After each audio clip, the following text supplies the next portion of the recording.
What's up, y'all? Welcome to Yap U. Yap U ski. I'm your girl, Ehi. And I'm Gabriella Janae.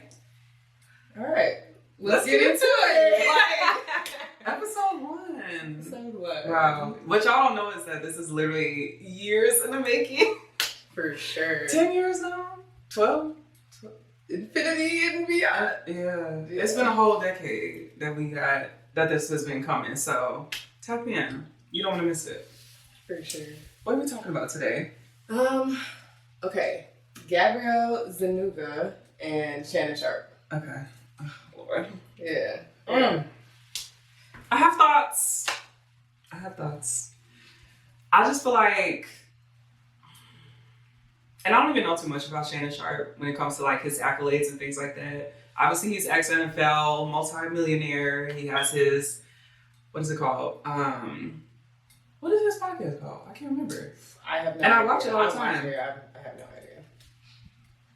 I want to say Red Table Talk, but it's just like, girl, what the hell? Why can't I remember? Club Shay Shay. Oh, yeah. I cannot remember what that was called. Club Shay Shay. Yeah. Okay. His hoes apparently, I don't know. Lord. Club Shay Shay, yes. Club Shay Shay is very popular, extremely successful, one of the biggest Black podcast channels, whatever, on YouTube. I don't know how well it does on like the Spotify and the podcast apps, but like he's eating down. For sure. Big celebrities, everybody's on there, like. Not even just his podcast, you know, he's on the host of, I don't know. He does he's a commentator on the NFL too. I don't remember which, is he on Game Time? There's a bunch of different shows. I don't know exactly which one he's on, but yeah, he's been a long-standing host on there. So people are tapped into what the man has to say. And kudos to him. Like, you're making your money. That's what you're supposed to do as ex-NFL. Or at least you were making your money. Right? I heard he lost like a $100 million deal from this. Like, I heard things as well, but I wasn't really sure. So I think Club Shay Shay signed for like $100 million. But I think his show got took. And the thing with his NFL show is that like a couple days ago, they were like, the NFL like officially made a statement like, Shannon Sharpe is not stepping down in like the allegations or whatever. And then like an hour or two later, he made an announcement stepping down. So I'm like, maybe something worse came out. Maybe they didn't know all the facts, but they had to sit that man. I don't know if he's officially fired at this point though. I did hear talks of a second lawsuit. That he did pay up more than the first lawsuit. From who? I don't know everything. I just heard talks of it. Of another woman coming. Oh, like, brother, this guy stinks. But you know what, though? What? I heard the tape, you know, the audio. Yeah. And to me, it just sounded like they were being kinky. Like, it sounded like that's his kink. And, you know, I'm not a kink shamer. But when it's too far, like, you know, what's the safe word? Like, did they not have one? But the thing, like, you can't force your kink on somebody. Like, you gotta explain things and... From my understanding, it sounded like she was with the... Can we curse on here? Yeah, just not excessively. She was with the shits, bro. Yeah. Like, it was giving... Let me just say this, though. Papa, give me. It was giving that. She wanted that big black baby. That's cool.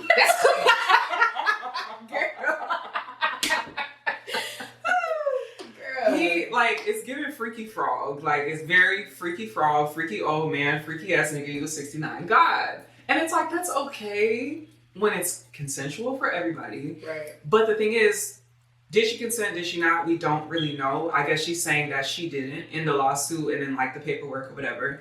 But my thing is, like, she's a working girl. Like, she's an OF girl. I'm sure she's done things outside of OF. She's a working girl, right? This is not no everyday girl like you or me that's walking around that gets into a relationship.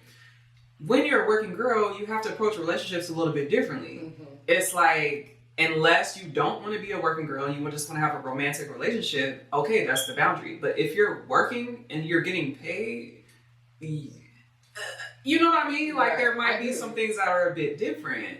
And so if you signed on, you knew this man was a freaky frog, he was going to break you off, whatever. $25K a cheek, to be exact. Like, did you or did you not have to clock in? Right. But I'm also saying, obviously working girls have rights. Obviously you can't do whatever the hell to them. Obviously they don't they don't deserve to be assaulted, raped, etc. None of that. So I just want to put that on the floor right now. But if that's something that she signed up for to get paid for, it's like I can't. What am I gonna say? Right. You know. I mean, I do believe there's limits, right? Of You're course. allowed to always say no whenever you know you're ready to not be involved in that situation, right? It's just figuring out the boundaries. That's why I said if there was a safe word or something. But it did, like, if you listen to the audio, it's giving the grade kink, and then it's like, how far do you go? But when we listened to more of what the lawsuit was saying explicitly, it did seem like there were points where she was uncomfortable and she didn't advocate for herself. Yeah. But in those situations, how do you advocate for yourself? It's like you kind of just have to live and learn. And she obviously was living and not learning because it seemed like it happened repeatedly. Multiple times. She was going back and back and back. Right. And like, at what point do you expect a different result? But at the same time, she is a child. Yeah. She is a child. She's 19? You don't know till you know. Yeah. She's a 19-year-old I don't know how old girl. she is now, but I think she was 18 or 19 when they first started dealing with each other. So I think, she can't be older than 21 because I think it was like 2 years, maybe a little bit. So, yeah. So like we were just looking at a clip and they were reading off the lawsuit and she's like, she was scared to say no because of maybe his reaction or she was scared of what he might do. He's bigger than her physically, whatever the case, which completely valid. I completely understand. But in that same vein, we're coming back and we're still scared and we're still coming back and we're still potentially reaping the benefits of dealing with this man when it comes to the finances, right? Is it worth the finances to be uncomfortable and scared and you know what I mean? Right. Which... at that point, it is like the debate of like selling your soul at that point. Selling your body, selling all that. It just depends on where your morals lie. And you have to be real about it with yourself. And I completely understand that. But now there's a $50 million lawsuit when she was okay with it at some point. So where do we draw the line with that? It could be the quick...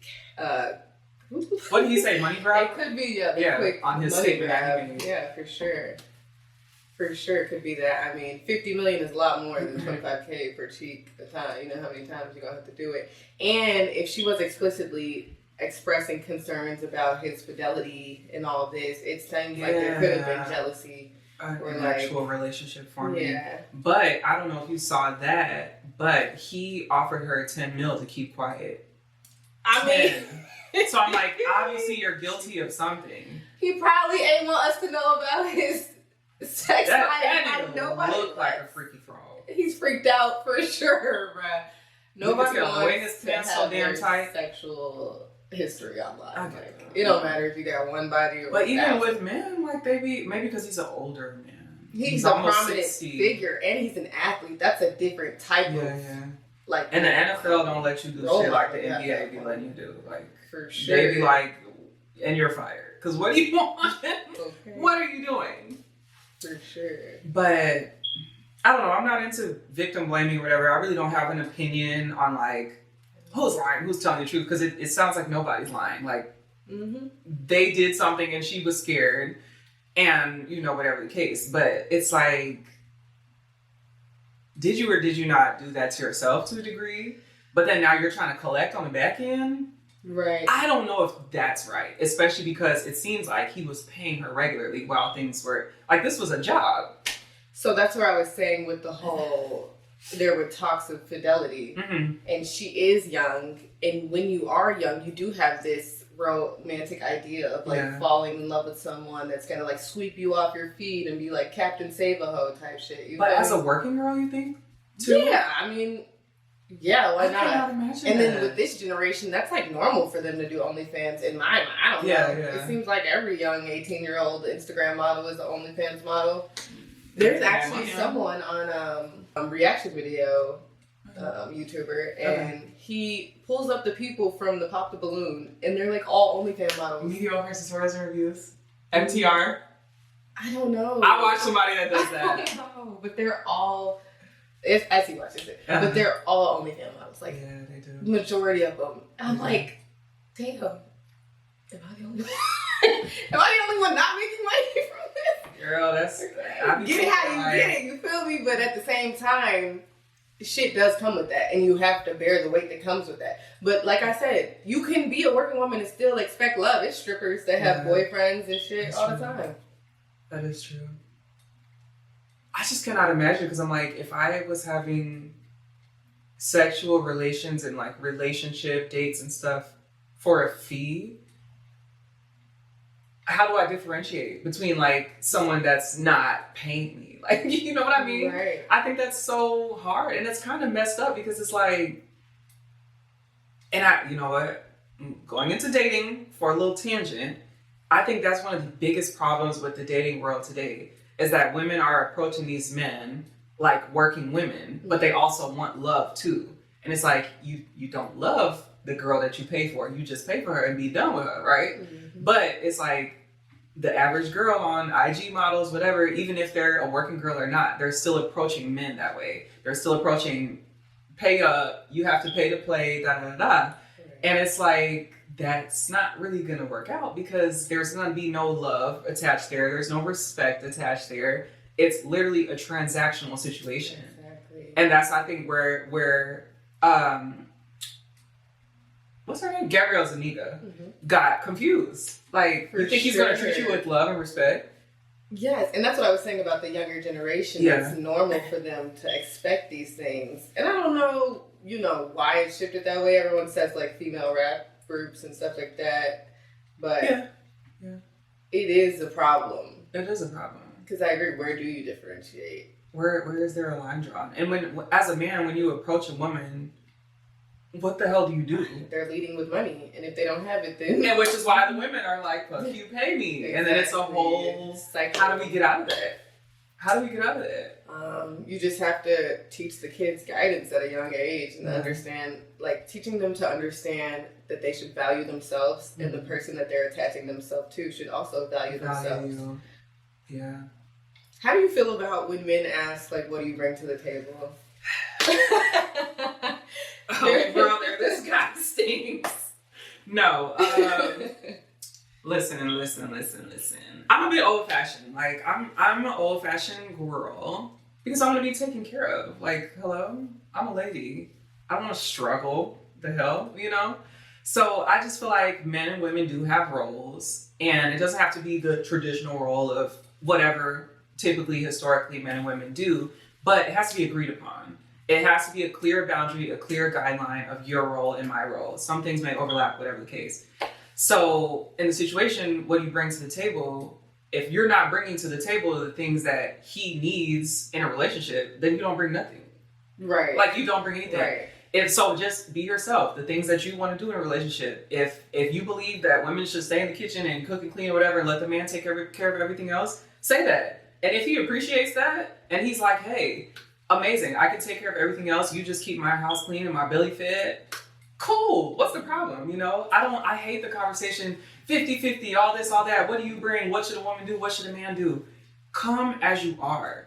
Tell them what you're capable of, tell them what you would actually do in a relationship, because if you start a relationship on some fake shit, oh yeah, I can match whatever energy you have, I can do this, I can do that, then the energy dies and y'all both sitting around looking at each other like, so are you going to do something? Are you... Right. It doesn't work. Right. I think where the misunderstanding is coming from is the societal pressure, right? Of like trying to look cool for your friends or whatever. Every relationship will be unique. Like, of course, every girl wants to brag about how her man's doing this, and that. And so everyone's looking for a provider or a man that can, uphold that lifestyle. Right.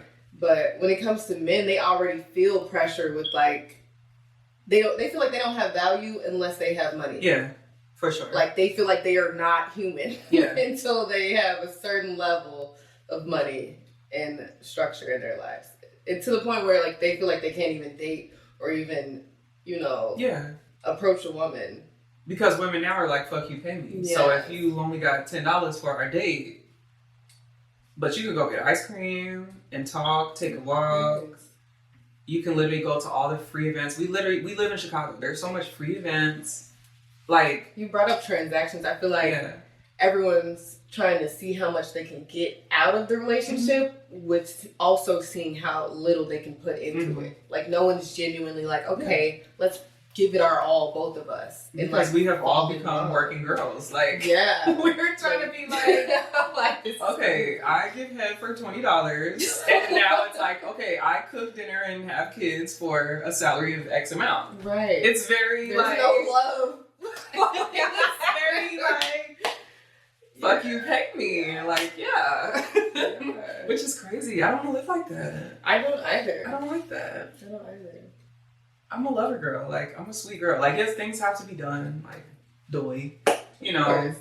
And I do have expectations of my man, like, of course, because I think it's a respect thing. I think your man should respect you as a woman and as a person so much that they want you to be happy. They don't want you burdened down by the things of the world and stuff like that. They will take more of the burden when it comes in that department, and then you as a woman help uplift them. You help heal them. You help bring them back from all the pain and suffering that they feel. For sure. I think what's understood is not to be explained. Yeah. And what happens is everyone's like, well, if you're going to be with me, then you have to do this, this, and this, and like meet this criteria. But you can show that. Like, you don't have to say that out loud. Yeah. Like, if you're a boss, he gonna look at you and be like, damn, you a boss. Just like, I got that way. Yeah. Just move. You don't gotta say too much. Like, carry yourself that way and stand on your principles. If you're like, oh, I want you to do this, this, and this, then if he's not meeting that criteria, cut him. Like, it's that simple. You don't have to keep talk. Like, you gotta do this. If he's not doing it, drop him. Yeah. There's no need to over-explain yourself in the beginning, because the man is gonna treat you accordingly. Exactly. He's gonna treat you how you allow him to treat you. And I don't know. That's all I gotta say about it. I think men and women really are simple creatures, but with men, the simplicity is just, it's so black and white with them when it comes to so many things. And so it's like, yeah, you can throw your emotions on it and do this and do that. I feel like that's a huge turn off to them, which they know women are emotional. They just have to deal with it. But it's like, if you can only lead with your emotion to where at the point where it don't even make no damn sense, it's like, girl, chill. Regulate your nervous system a little bit. For sure. Because it's like, if somebody was doing that to you, you would not like that. If somebody's just dumping you and being real frazzled, like, it's crazy to be around people like that, you know? And it's just like, you have to meet them where they are. You're not dealing with the woman, you're dealing with the man. You have to have some understanding of a man, right? Okay, they get overwhelmed when I be stressed and crying and crashing out. So I'm gonna make it easier. I'm gonna be chill. If I have something to say to him, I'm not gonna snap off at him because he's not gonna fucking listen. Right. I'm just gonna respectfully say, hey, this is what I don't like. If he doesn't change, give him a couple days, you know, don't be crazy and just cut every nigga that ever looks at you the wrong way, right? If you want to go out and date and find love, because nobody's perfect. Like, you're gonna deal with your stuff with people. It is what it is. For sure. But it's also like, have some understanding. Speak your mind, clear and concise. If you don't follow,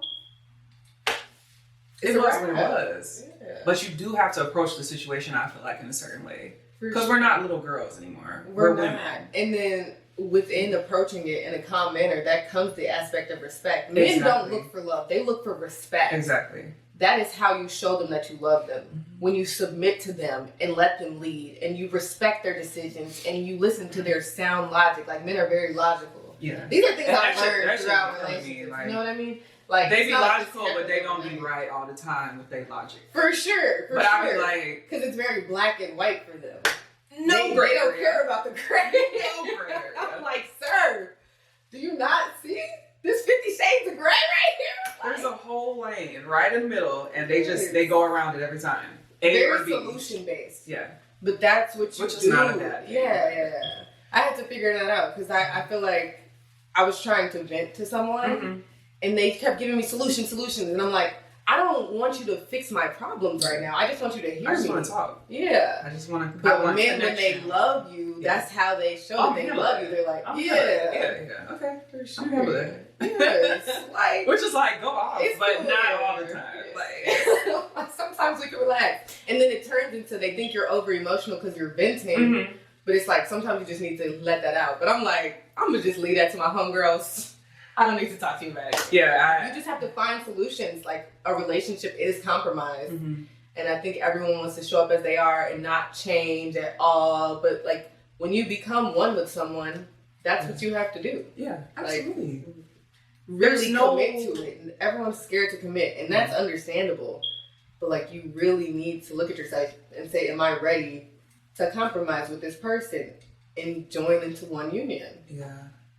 Commitment is so scary though. Like, For especially 2025, like, people are out here doing anything, and everything, and they're happy about it, and they're proud of it. Because one thing about Gabriella Janae, I'm not getting embarrassed. I might have to catch a body behind embarrassment. Like, For sure. hello? For sure. So, but you can't think like that. Like, you have to have faith and trust in your partner, even if it might go left. So that's hard. You just have to be super selective. Yeah. And take a long time with your vetting process. Yes. Really vet these men.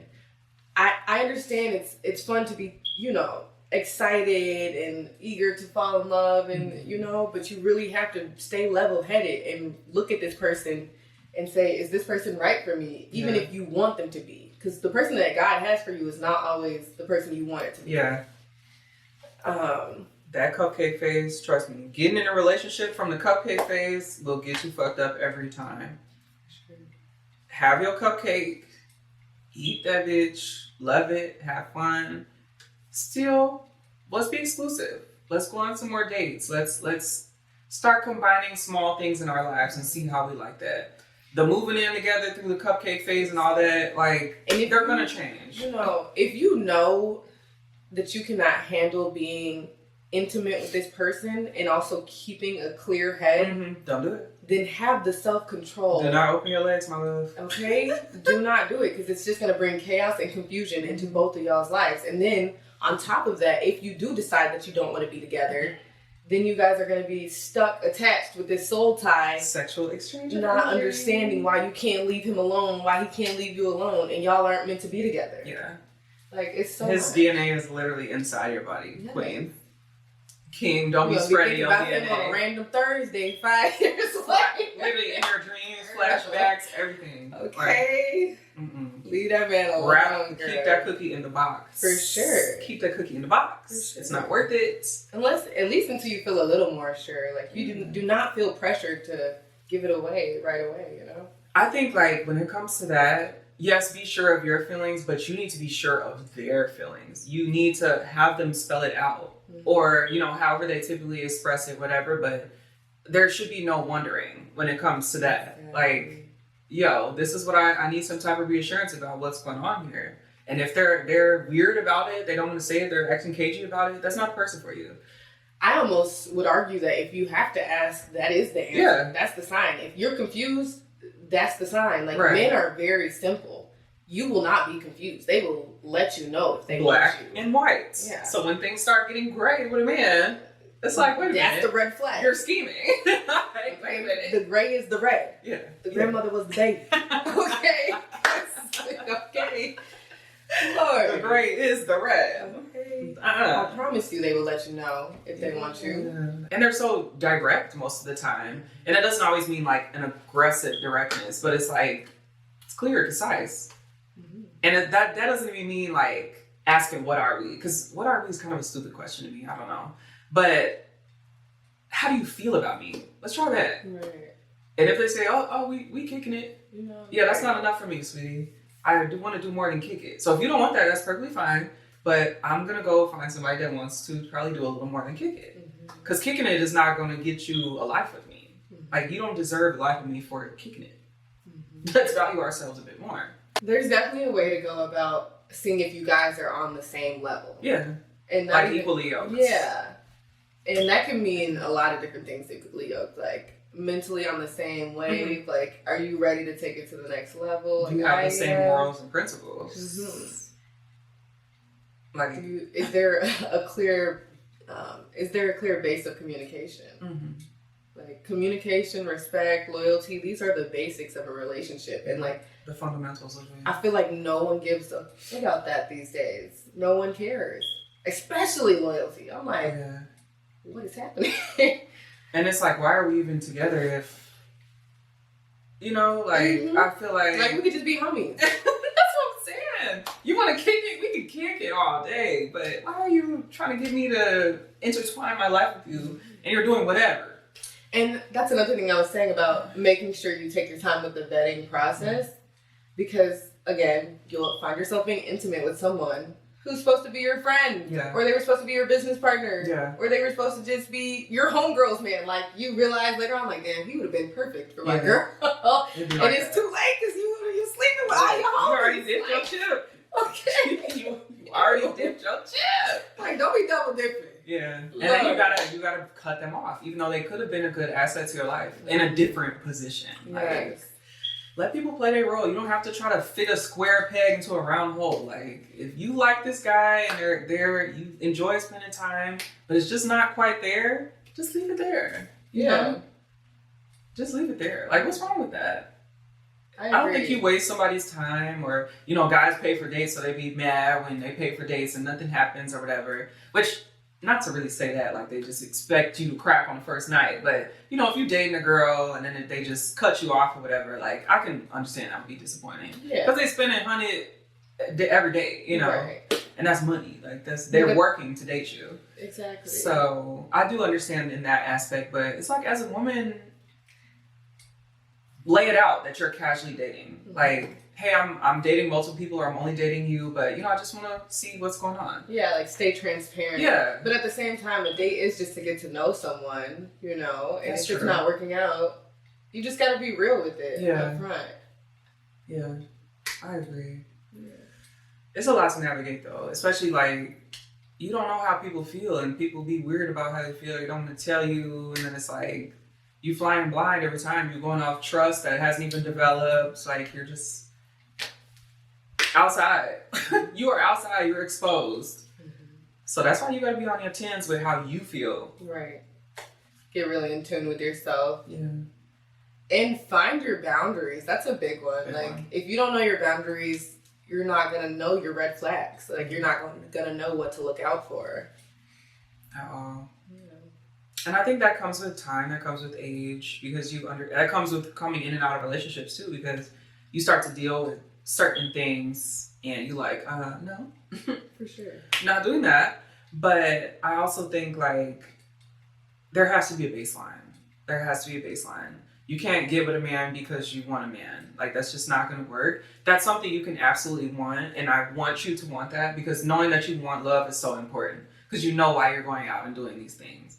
Knowing that you want a partner, like, that's the only way, right? Mm-hmm. But it's like, there has to be more behind it. I am this type of woman, and this is the type of man that I'm looking for because of X, Y, Z. Because I feel like he will uplift me, and I'll be able to uplift him. Because I feel like I will be an amazing mother to his kids. Because this is the future that we both want, you know? Mm-hmm. Not just, oh, he likes this, so maybe I'll start liking this, you know? Right. And that's when you completely lose yourself. Yes. Yeah. You definitely need to keep a strong sense of self. Because I don't think men care about you being yourself, really. Like, I think that's attractive to them. And if you start to change, like, obviously they're going to know this, but if you can think, what is going to stop a man from being himself and being his personality? Mm-hmm. Literally nothing. To a fault. Mm-hmm. Literally, they will not change to a fault. Like, I don't care. You know? For sure, yeah. And women are the first ones to be like, oh, let me assimilate. Let me jump into this, jump into that. I don't think they give a shit about you remaining yourself. If you're on their program, that's good enough for them.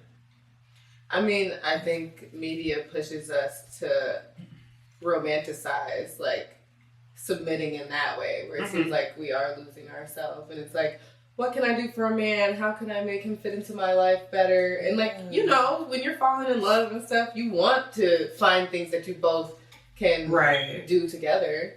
And that's real. Like, the reality is things are going to intertwine. Lines are going to be blurred. Like, you'll be a part of him, he'll be a part of you. Things are going to change. I would argue that it is important to, like, find yourself first in a relationship, and then, or find yourself outside of the relationship. Oh, yeah. And then when you come in, maintain yourself. Yeah, that should be a requirement. Yeah, but, like, it is hard. Yeah. What are some things that you do to, like, make sure you keep your own identity when you're merging into one, you know?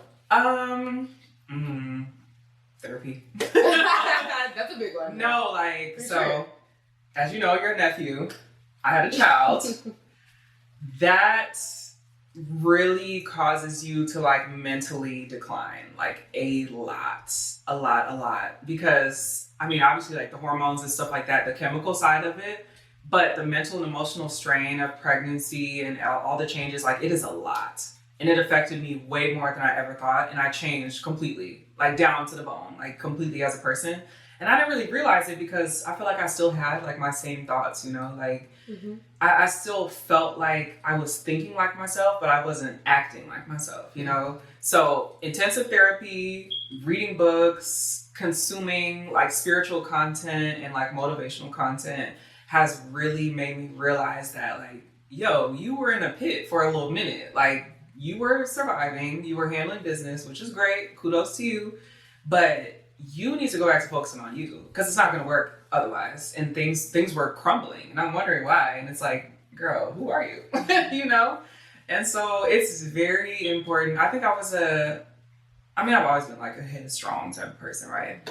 But I don't think my foundation of who I was that great before getting in this relationship. Not at all. And I got in at what, like 22?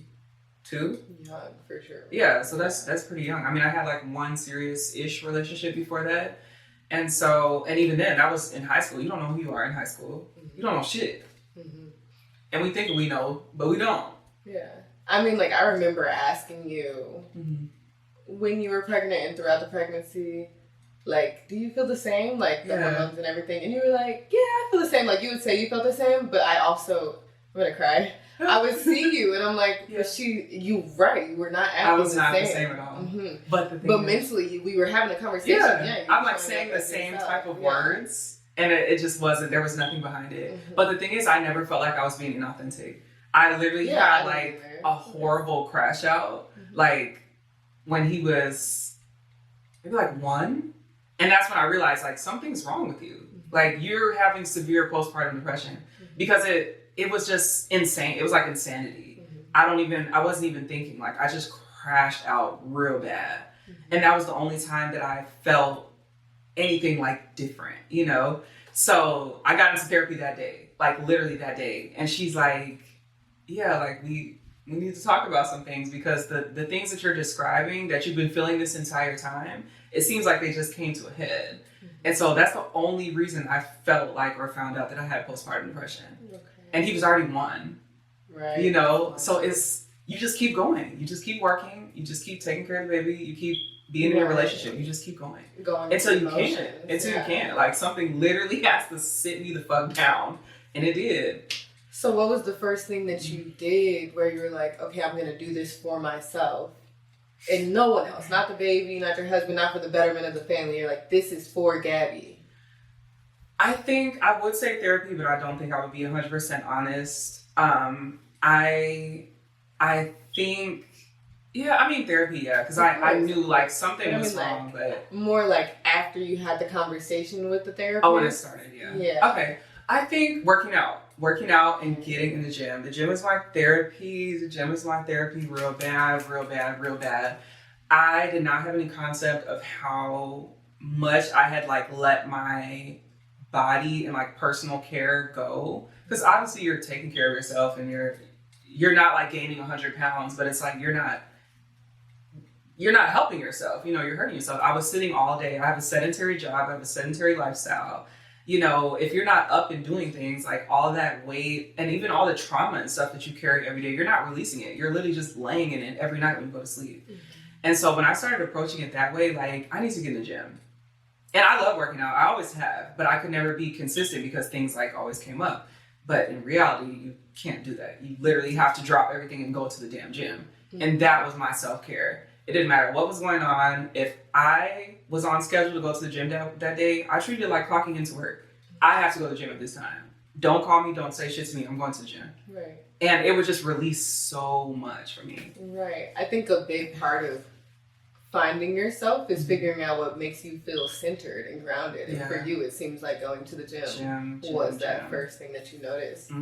Like for me, I know honestly, like listening to the word or listening to sermons really makes me feel grounded. So that's something that I'm like, no matter what, like I'm trying to go to church or like if I don't go to church, I want to get a sermon in this week. Right. Like get in how I fit in, you know what I mean? But I found that in isolation. I was fortunate enough to be like, I have isolation and I can read myself very well. But it's harder when you have a family and you have other people that you have to put before yourself. Yeah. Well, there's so much outside influence. Even if you're you by yourself, there's so much outside influence that clouds everything we think about. And thoughts are just thoughts. Emotions are just emotions. They pass and they either get stuck or you push them through, you know, and they just go through.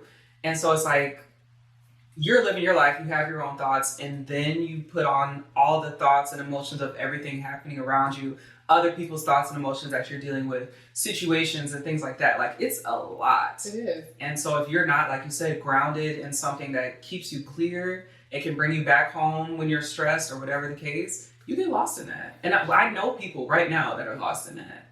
I mean, you know, I would leave for a point in time and come back. Yeah. And then when I say I was isolated, I mean deep isolation. Yeah, right? No one's speaking to me. I'm constantly in a self-pondering, self-reflecting state of mind. A whole meditation. Okay, big philosopher. You feel me? And that's where I felt grounded. I would always pray when I came home, like, God, like, help me not be distracted. Like, help me keep my own, like, mind, my own energy. You feel me? And this is the first time I really came home where I felt like I know how to center myself. I found my foundation of source that makes me feel grounded. Right. So I just got to tap into that energy. When you find that, don't let that go. Ever. Like, that is you. Yeah. Yeah, that's your inner voice. That's your inner voice. That's your higher self. Like, talk to you like, sis, just be cool. So do you think with you knowing how to better center yourself, because you went through a lot, like, to be clear, and a lot of growth, a lot of development, a lot of things that you definitely learned about yourself, which maybe we'll talk about in a different episode. But when it comes to coming home, where there are distractions, there is drama, let's just keep it a bean, there's shit going on. Do you feel like that's partly contributed to the fact that you're okay with being home, you're even happy to be home, you feel at peace at home with everything that you learned in the past year? For sure. Yeah. For sure. I had been thinking of retiring for a little minute. 3 years? A little minute. And this being the first time where I feel like I'm moving the same way I did when I was overseas makes me feel more comfortable and relaxed with that. Like, I am taking the time to journal. I'm not partying as much. Journaling is so important. It's almost like I was living 2 different lives.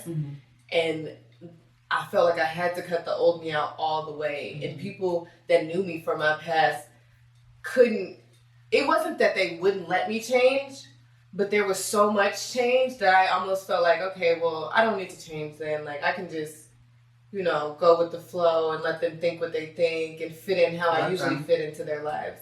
But then within that, I found myself doing things that I wasn't comfortable doing. And it wasn't until last summer I said, I'm setting my boundaries this summer. Yeah. No means no. I'm not dating. No, you cannot kiss me. Yeah. No, I don't want to dance with you. No, I don't want to go drinking with you.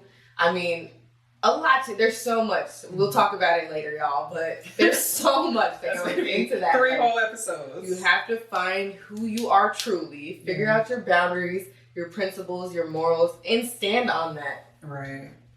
I think as well, like, just figuring out the simple fact of, like, you are your own person, but so many things influence you. And that's not bad, right? We literally live in the world. Like, we can't just not live in the world. It's cool. But obviously being centered, knowing who you are. But I think another thing too is just releasing other people's expectations of you is huge. Whether it be your partner, whether it be your friends, family, whatever, release their expectations of you because you're trying to live somebody else's life. You're literally trying to fit into, what did I say earlier, a square peg in a round hole?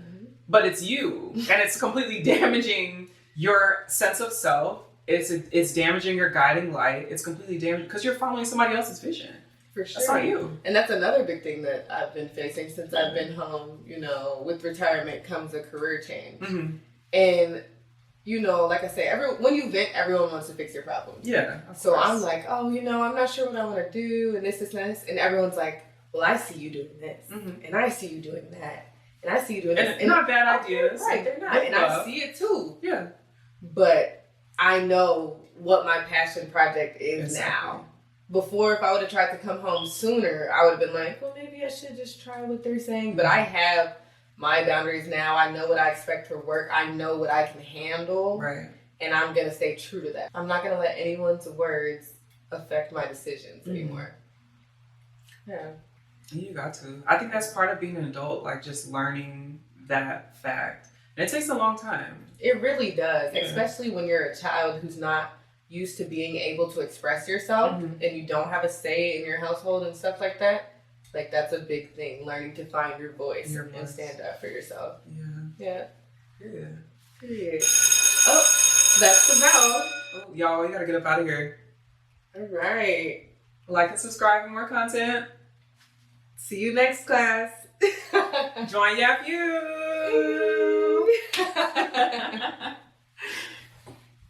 And that's a wrap.